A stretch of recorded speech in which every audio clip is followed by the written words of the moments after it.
দেখুন, আমাদের দল বারবার করে বলেছেন যে বিচারপতির ওই আসন উনি যেটা অলঙ্কিত করছেন, কিন্তু যে কমেন্টসমেন্ট গুলো মানে কমেন্টস গুলো করছেন সেগুলো বিচারপতি হয়ে করা উচিত নয়। এবার যদি উনি কোনো রাজনৈতিক দলে যান তাহলে সেটা রাজনৈতিক লড়াই হবে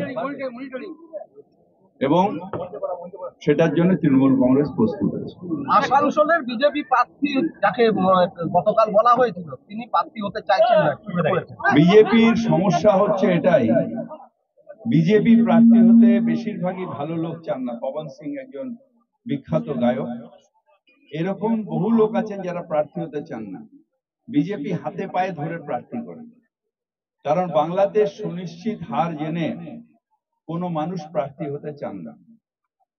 বিজেপির হাতে ক্ষমতা আছে, টাকা আছে, অনেক টাকা পাবে, সেটা লোক যাদের নেই তারা বিজেপি প্রার্থী হতে চায় না, কারণ নিশ্চিত হার জেনে নিজের অপমান করে কেউ প্রার্থী হতে চায়।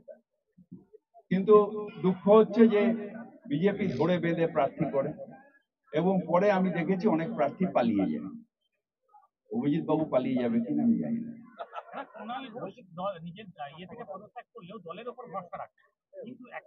এটা আমাদের দলের ইন্টারনাল ব্যাপার। একটা জিনিস মনে রাখতে হবে, মমতা বন্দ্যোপাধ্যায় তার জীবনে অনেকটা সময় অনেকটা রক্ত ঘাম ঝরিয়ে এই দলটা তৈরি করেছে এবং সেই দলটায় আমরা প্রত্যেককে কোথাও না কোথাও আমরা সবাই সম্মানিত। আমি নিজেও কলকাতার মেয়র, মন্ত্রী, নিশ্চিতভাবে মমতা ব্যানার্জির সাথে 30-40 বছর ধরে রয়েছে। প্রত্যেকে আমরা কিছু না কিছু ভাবে পজিশন পেয়েছি, সম্মান পেয়েছি। সুতরাং আমাদের কারোরই এমন কিছু করা উচিত না যেটা মমতা বন্দ্যোপাধ্যায় সেই লড়াই, সেই পরিশ্রমে একটু ক্ষতি হয়, সেটা আমাদের দলের কারোর করা উচিত। প্রধানমন্ত্রী তো দুর্নীতি ইস্যুতেই গতকাল সোচ্চার হয়েছিলেন, তৃণমূল আর দুর্নীতি কি সমর্থন?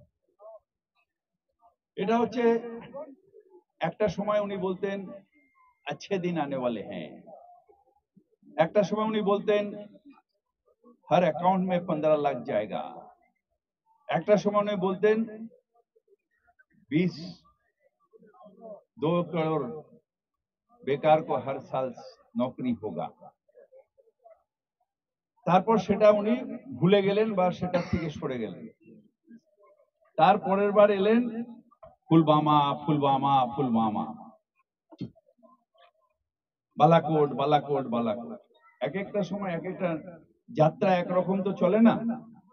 যাত্রায় প্রত্যেকবার মা কেন গরিব, শাশুর কি বৌমা তোমারে প্রণাম, এরকম যাত্রা পালা চেঞ্জ হতে থাকে। ঠিক মোদিজিরও যাত্রা পালা চেঞ্জ হয়। তাই পুলবামা আর খাচ্ছে না, বালাকোট খাচ্ছে না। তাই এখন উনি তৃণমূলের দুর্নীতি দুর্নীতি দুর্নীতি। আরে সারা ভারতবর্ষ ধরে নীরব মোদির দুর্নীতি, মেহুল চস্কির দুর্নীতি, গুজরাটের যারা হিরে ব্যবসায়ী তাদের দুর্নীতি করে আমাদের ব্যাংকের টাকা কত ঝেড়ে পাঠিয়ে দিয়েছো। তোমার হেলিকপ্টার কেনার দুর্নীতি, তোমার দুর্নীতি যেদিন হিসেব হবে সেদিন তো সিবিআই অফিসটাই বাস্ট হয়ে যাবে, কারণ এত দুর্নীতির কাগজ রাখার মতন ওই অফিসটা থাকবে। অভিজিৎ গঙ্গোপাধ্যায় এজলাসে বসে যে সমস্ত রায় দিয়েছেন বা মন্তব্য করেছেন, তারপরে যে তিনি পদত্যাগ করতে চলেছেন বা বিজেপিতে যাওয়ার জল্পনা, সমীকরণটা কিভাবে দেখছেন? না, এটা আমরা বললাম তো, আমি প্রথমবারও আমরা দলের তরফ থেকে এটা বলেছি, আজও সেই স্ট্যান্ডটা আছে। রাজনীতি যদি উনি করেন তাহলে রাজনৈতিক ভাবে আমাদের লড়াই হবে।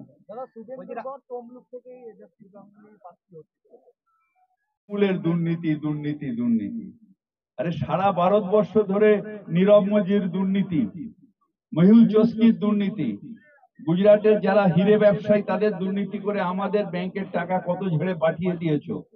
তোমার হেলিকপ্টার কেনার দুর্নীতি, তোমার দুর্নীতি যেদিন হিসেব হবে সেদিন তো সিবিআই অফিসটাই বাস্ট হয়ে যাবে, কারণ এত দুর্নীতির কাগজ রাখার মতন ওই অফিসটা থাকবে।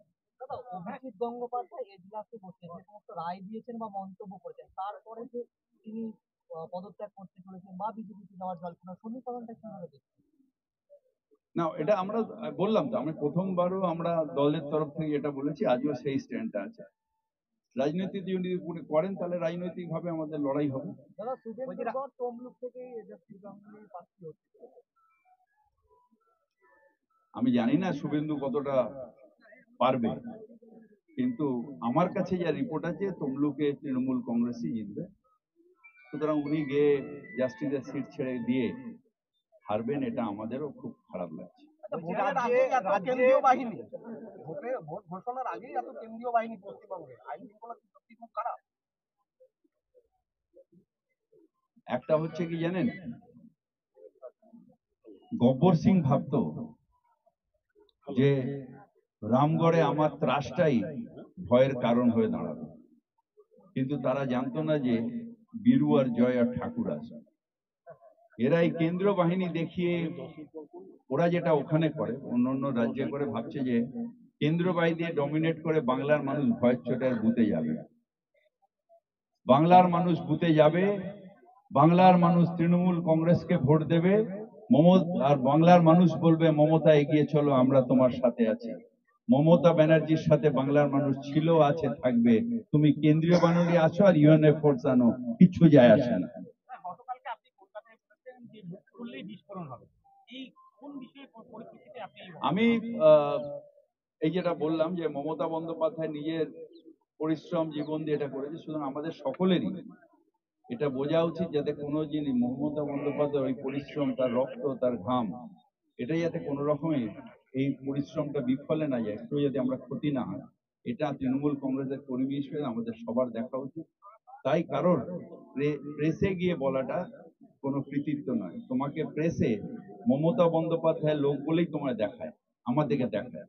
যদি মমতা বন্দ্যোপাধ্যায়ের লোক না হতো আপনি আমার প্রেস কনফারেন্সও বলতেন, আমাকে দেখাতেন না। সব লোককে দেখাচ্ছেন।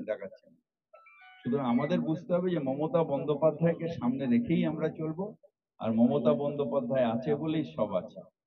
বলছি রাজ্যে মুখ্যমন্ত্রী হয়ে জেলায় আসছে বারবার হেভিওয়েট নেতা, কি বলবেন? মুখ্যমন্ত্রীকে ভয় পেয়েছে?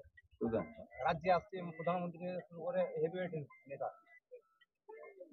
ওরা একটা সময় এসেছিল যখন 200 পারের স্বপ্ন দেখেছিল, এখন কখনো 35, কখনো 42-এর স্বপ্ন দেখছে, কিন্তু দুইটা পেলে আমি জানবো অনেক পেয়ে গেছে। দুটো লোকসভা কেন্দ্রেই বহু ভোটে আমরা জিতবো, কারণ আমাদের কর্মীরা অ্যাক্টিভ আছে, আমাদের